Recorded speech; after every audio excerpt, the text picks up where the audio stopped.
Hello guys, তোমরা সবাই কেমন আছো? আশা করি তোমরাও ভালো আছো। আমিও ভালো আছি। আমি তোমাদের স্নেহা। আজকে নতুন একটা ব্লগের সাথে তোমাদের স্বাগত জানাচ্ছি। দেখতেই পাচ্ছো আমরা যাচ্ছি। কোথায় যাচ্ছি? গেস করতে পারছো আশা করি। যদি জানো এই জায়গাটা কোথায় তাহলে কমেন্ট করে তাড়াতাড়ি জানাও। হ্যাঁ, তোমরা ঠিকই ধরেছো, আমরা সুন্দরবনে যাচ্ছি।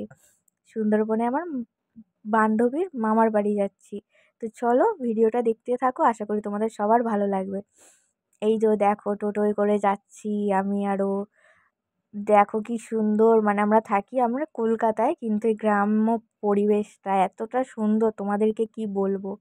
আর আমরা খুব হ্যাপিও ছিলাম, কারণ ও ওর নিজের মামার বাড়ি যাচ্ছে আর আমি যাচ্ছি আমার বান্ধবীর মামার বাড়ি, তাই জন্য দুজনেই খুব এক্সাইটেড ছিলাম।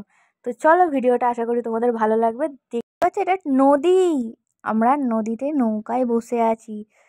আমার তো খুবই ভয় লাগছে, আর আমার এটা ফার্স্ট টাইম এরকম নৌকার মধ্যে। আমি চড়েছি, একটু ভেলা টেলা চড়েছি, বাট বোটও চড়েছি, কিন্তু নৌকা আমার ফার্স্ট টাইম এরকম করে নৌকায় করে যাচ্ছি।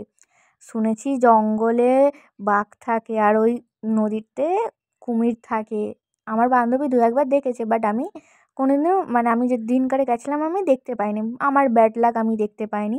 দেখতে পাচ্ছি কী সুন্দর সবুজ ঘাস, মানে আশেপাশের পরিবেশটা এত সুন্দর না, মানে বলার বাইরে। আর শুধু মাটির গন্ধ। এই যে ওই মাটির বাড়িতে আমরা ঢুকছি, এটাই হচ্ছে আমার বান্ধবীর মামার বাড়ি। আমার তো খুবই মজা লেগেছে, আমি খুবই এক্সাইটেড ছিলাম। তো এখানে দুদিন থাকবো আমি। তো চলো, কি রান্না হলো, কি কি খেলাম না খেলাম, সব কিছু তোমাদের সাথে শেয়ার করব। আমার বান্ধবী আমাকে নিয়ে বেরিয়েছে আশেপাশের জায়গাগুলো দেখাতে। ও অনেকবার এসছে, আমার তো এটা ফার্স্ট টাইম, তাই আমাকে দেখাতে নিয়ে এসছে। তো ভিডিওটা অবশ্যই তোমাদের যদি ভালো লেগে থাকে, লাইক কমেন্ট শেয়ার আর সাবস্ক্রাইব করতে একদমই কিন্তু ভুলবে না।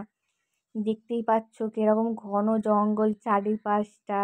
আর এদিকে তো রাত্রির বেলায় গেলে না পুরো অন্ধকার, তো কিছুই দেখা যায় না। তাও দিনের বেলায় আলোতে এখন অনেক কিছুই দেখা যাচ্ছে। ভিডিওটা ভালো লাগলে অবশ্যই আমার চ্যানেলটা সাবস্ক্রাইব করে দাও।